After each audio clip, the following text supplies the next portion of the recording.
Hello, everyone. Here's a question for you. Why do you do your work? I came across a quote from Mark Twain, the 19th century American author. And surprisingly, he has something really, I think, quite helpful to say on this topic. What Twain has a quote that says, and I've updated it, by the way, from the 19th century language to make it a little bit more consumable. It says, "You do not do your work for its own sake, but because neglecting it would make you uncomfortable.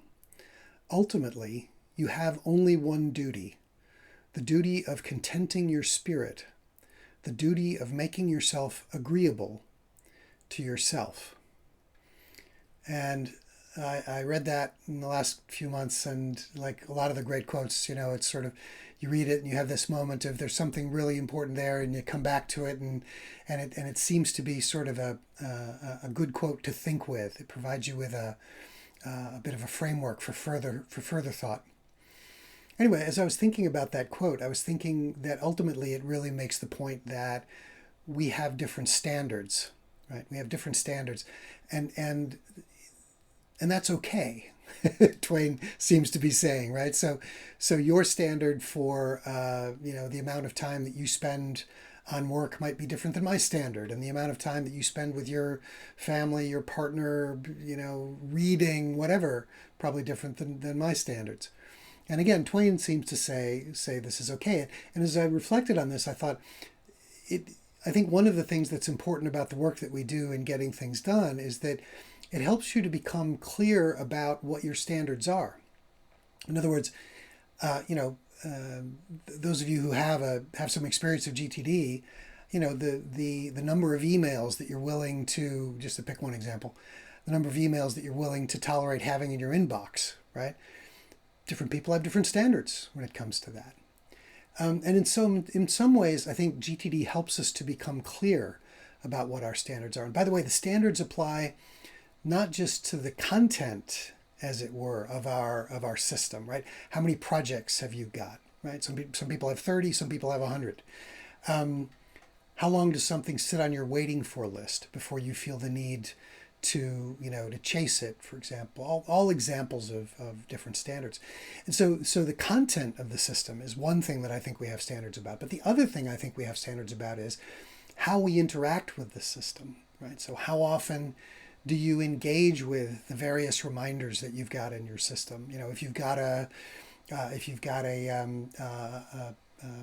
someday maybe list, just to pick one example, how often do you engage with that? Right. And so it's, as I say, not just about sort of the commitments that we have in the content of the system that indicate what our standards are, but also the way in which we interact with that system that reflects our standards, I think.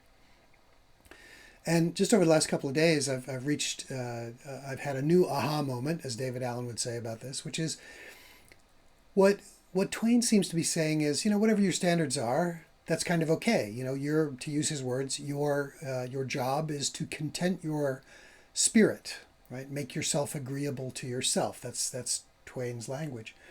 And I thought, does that mean we're stuck?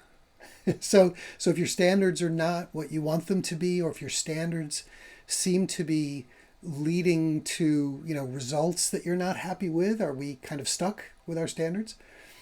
And then it occurred to me that no, we're not stuck, and the work that we do in GTD also lets us explore, if we wanted to change those standards, what would that look like? Those of you who've been along to some of our seminars, if you haven't yet been along to the level 3 seminar, which we call Focus and Direction, this is where we get into this in a lot of detail, right? So we talk about if you want to change your standards, how could you do it? And we talk about everything from lots of exercises, lots of examples of things, a little bit of brain science behind it all. We get into, but it's things like everything from sort of affirmations to models to to getting examples of different standards out of books you read, biographies you read, for example. Anyway, lots of good stuff in the seminar, and highly recommend you come along if you haven't been to that one yet. So here we are in August, right? Depending on which hemisphere you're in, the weather's hot. We're we're dealing with the with the after effects of the spring and the early summer in the Corona world. So you might find yourself a little bit more time to think about these bigger questions. And I'd encourage you to just do some thinking about, hey, what are my standards? And am I comfortable with them? Again, GTD best practices, your GTD system will help you to understand what your standards are. And if you're feeling like your standards aren't serving you well, what could you do to change them, right? How could you start thinking differently about the amount of time you're spending with your partner, or the amount of time you're spending focused on a particular project at work? So I hope that's helpful. As always, if you have any other suggestions about topics you'd like to hear us discuss in any of the formats that we've got, whether it's in the podcasts, the videos, the blogs, please do let us know. We very happily take requests.